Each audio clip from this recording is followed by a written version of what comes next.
They say, "Till death do us part."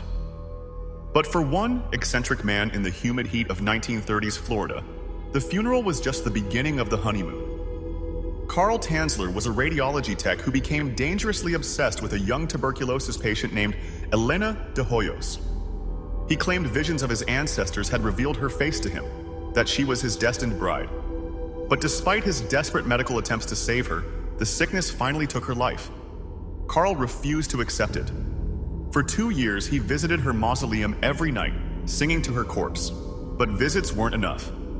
Under the cover of darkness, he crept into the graveyard and stole her body, dragging it home in a child's toy wagon. For the next 7 years, he lived with a rotting corpse.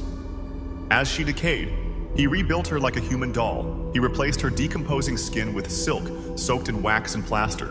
He fashioned a wig from the hair she had lost during her illness, and he inserted glass eyes into her empty sockets so she would always be looking at him.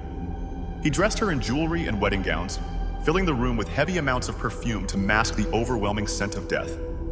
He danced with her, slept beside her, and treated her as his living wife. When Elena's sister finally discovered the macabre secret, the horror didn't end there. In a twist of madness, the public was actually fascinated by the story. Elena's mummified body was put on display at a local funeral home, where thousands of people paid to see the corpse bride with their own eyes. When the authorities finally took the body away, Carl didn't cry because he was going to prison. He wept because they were taking away his love. He didn't just love her to death, he loved her after it.